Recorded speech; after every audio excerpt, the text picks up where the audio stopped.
अंगुलीमाल बड़ा हत्यारा था। उसने 1000 लोगों की हत्या की थी। उसने कसम ली थी कि 1000 लोगों को मार के उनकी अंगुलियों की माला बना के पहनूंगा। इसलिए उसका नाम अंगुलीमाल पड़ गया था, क्योंकि अंगुलियों की माला उसने पहन ली थी। उसने 1000 लोग मार डाले थे। वो बड़ा भयंकर हत्यारा था बुद्ध के समय का। 999 आदमियों को मार चुका था और 1000वीं की प्रतीक्षा कर रहा था, लेकिन दूर दूर तक लोग चौंक गए थे। तो जिस जंगल में छिप के अंगुलीमाल रहता था वहां कोई जाता नहीं था, जाए ही नहीं कोई। उसकी मां नहीं जाने को राजी थी, क्योंकि लोगों को डर था, लोग जानते थे वो मां तक को मार डालेगा। उसको तो 1000 का व्रत पूरा करना। बुद्ध उस रास्ते से गुजरते थे तो लोगों ने कहा आप न जाएं बनते, वो आदमी खतरनाक है, वो सोचेगा नहीं आप कौन हो, उसको तो बिल्कुल अंधा है। उसने 999 आदमी मार डाले। राजा उससे कपते, सैनिक उससे डरते हैं, फौजें नहीं निकलती इस रास्ते से, जो किसी को भी मार डाले। एकदम पागल है, उसे होश है ही नहीं, आप मत जाएं। लेकिन बुद्ध ने कहा अगर मुझे पता ना होता तो शायद मैं ना भी जाता, लेकिन अब पता है मुझे, वो बेचारा एक की प्रतीक्षा करता होगा। 999 मार डाले ना, उसको 1000 आदमी चाहिए, उसकी प्रतिज्ञा का क्या होगा ये भी तो सोचो। तो मैं जाता हूं। तो बुद्ध गए, उनके साथी संगी भी पीछे छूट गए। ऐसे समय कौन साथ कौन संगी। जब बुद्ध गए तो अकेले ही रह गए। अंगुलीमाल फरसे पर धार रखने लगा देख के कि कोई आ रहा है, लेकिन वो भी बहुत चौंका, क्योंकि वर्षों से इस रास्ते पर कोई चलते ही नहीं। ये कौन ना समझ, उसको भी दया आने लगी, ये कौन ना समझ मरने आ रहा है। उसने गौर से देखा, गैरिक वस्त्र। अरे उसने सोचा कोई सन्यासी गया बेचारा काम से, इसमें कुछ पता नहीं, गांव के लोगों ने भी बताया नहीं, मालूम होता। ऐसा सोचने लगा, फरसे पे धार रखी। जैसे जैसे बुद्ध करीब आने लगे वैसे वैसे उसका भाव बदलने लगा, उसे दया आने लगी। उसने अपने मन में सोचा अंगुलीमाल तुझे हो क्या रहा है, ऐसी दया तुझे कभी नहीं आई। तेरी मां भी आती तो भी तू काटने को तत्पर था। ये तो कौन है, अपनी क्या जान क्या पहचान। लेकिन कुछ होने लगा, बुद्ध की मौजूदगी कुछ करने लगी। वो तरन्यम बुद्ध की, वो शांति बुद्ध की, वो हवा बुद्ध की, वो सुगंध बुद्ध की कुछ करने लगी। जब वो थोड़ी दूर रह गए तो अंगुलीमाल चिल्लाया। उसने कहा कि रुक जाओ वहीं, अगर आगे बढ़े तो खतरा है। ये फरसा देखते हो, ये अंगुलियां देखते हो, मैं अंगुलीमाल हूं, मेरा नाम सुना। गर्दन काट के अंगुलियों की माला बना लूंगा और मेरा व्रत पूरा करना है मुझे। और कई सालों बाद तुम दिखाई पड़े हो, कोई और आता भी नहीं, मगर तुम्हें मैं एक मौका देता हूं। न मालूम कैसे कमजोरी का क्षण है मेरा कि मैं तुम्हें एक मौका देता हूं, भाग जाओ, लेकिन और करीब मत आओ। मैं आदमी बुरा हूं, जरा भी आगे मत चलो।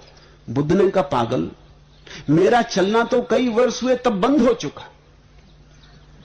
जिस दिन मन गया उस दिन सब चलन भी गया, सब चलना भी गया। अब कहां चलना, मैं तो ठहरा हुआ हूं। मैं तुझसे कहता हूं तू चलना बंद कर। अंगुलीमाल ने कहा मैं सोच ही रहा था कि आदमी पागल होना चाहिए। तुम पागल हो, चल तुम रहे हो, चलते हुए को कहते हो कि चलता नहीं, और मैं बैठा हुआ फरसे पे धार रख रहा हूं और मुझको तुम कहते हो कि चलते हो। तुम्हारा दिमाग खराब है। अब मैं समझा कि तुम कैसे चले आ रहे हो। बुद्ध ने कहा ठीक है, मगर मैं तुझसे फिर कहता हूं सोच ले।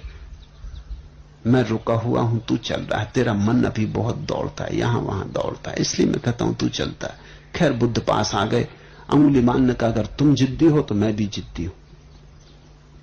मुझे शक होता है कि हो ना हो तुम गौतम बुद्ध हो जिनकी मैंने खबरें सुनी, क्योंकि जिन लोगों को मैंने मारा उनमें से कई ने मुझे कहा कि ऐसा लगता है सिवाय गौतम बुद्ध के तुझे कोई भी बदल ना सकेगा।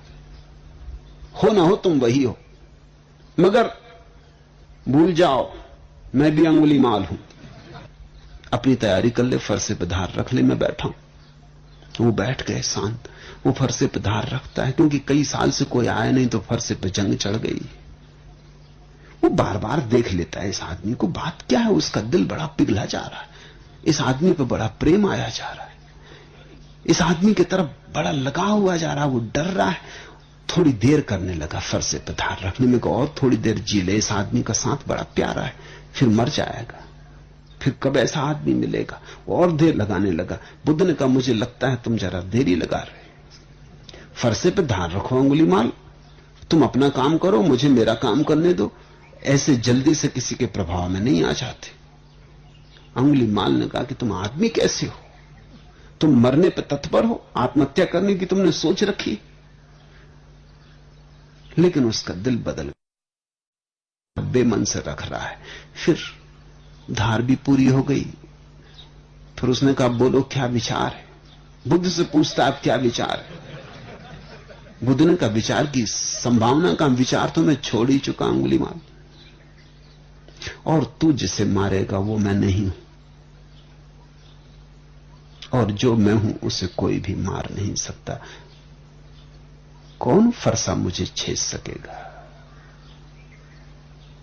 अंगुलीमाल ने आंख में आंख डालकर देखा, इस आदमी को मारना असंभव है, लेकिन फिर भी जिद, पुरानी पुरानी आदत, वो अपना फरसा लेकर खड़ा हो गया। उसने कहा कि ठीक है, दो आदमियों की जिद अटकी है, तुम बुद्ध हो, मैं अंगुलीमाल हूं, इतनी जल्दी हार नहीं जाऊंगा। मगर ये क्यों मेरा दिल कमजोर हुआ जाता है, क्यों मेरी छाती बैठी जाती, मैं तुमसे पूछता हूं। बुद्ध ने कहा इसका कारण है, मारने में कुछ कला है ही नहीं अंगुलीमाल, ये तो बच्चे कर सकते। तू देखे सामने वृक्ष है, इसकी शाखा काट के मुझे दे दे। तो उसने फरसे से शाखा काट दी। बुद्ध ने कहा अभी से तू वापस जोड़ दे। उसने कहा ये कैसे हो सकता है। तो बुद्ध ने कहा काटना मारना तो बहुत आसान है, जोड़ के कोई आदमी महान बनता है, काट के कोई महान बनता है। अब तू मेरी गर्दन काट दे, बात खत्म हो गई। मगर याद रख, जिन गर्दनों को जोड़ नहीं सकता उन्हें काटने का तुझे हक नहीं, और जोड़ तो कुछ बात हुई तो दुनिया तुझे याद रखेगी। फरसा उसने फेंक दिया, वो बुद्ध के चरणों में गिर गया। वो अंगुलीमाल बुद्ध का भिक्षु हो गया। उसका भय ऐसा था कि जब खबर फैल गई कि बुद्ध तो मारे नहीं गए, उल्टा अंगुलीमाल मारा गया, तो खुद सम्राट अजातशत्रु उसे देखने आया, क्योंकि अजातशत्रु के तक प्राण कपते थे। वो आया और उसने कहा कि बनते, मैंने सुना है अंगुलीमाल भिक्षु हो गया, विश्वास नहीं आता। अगर ये हो सकता है तो सब कुछ हो सकता है, ये मुझे विश्वास नहीं आता, मैं मान ही नहीं सकता, इसमें कुछ अफवाह में झूठी बात है। बुद्ध ने कहा आप माने या ना माने, ये पास जो भिक्षु बैठा कौन है। वो बुद्ध के पास ही बैठा पंखा कर रहा था। ये सोच के ही कि ये अंगुलीमाल है, अजातशत्रु ने अपनी तलवार निकाल ली। उसने कहा ये खतरनाक आदमी है, कोई धोखाधड़ी की हो, बैठा हो बन के भिक्षु और एकदम हमला कर दे। बुद्ध ने कहा तू तलवार भीतर रख, तलवार की कोई जरूरत नहीं अजातशत्रु। ये अंगुलीमाल वो अंगुलीमाल नहीं, ये और ही हो गया।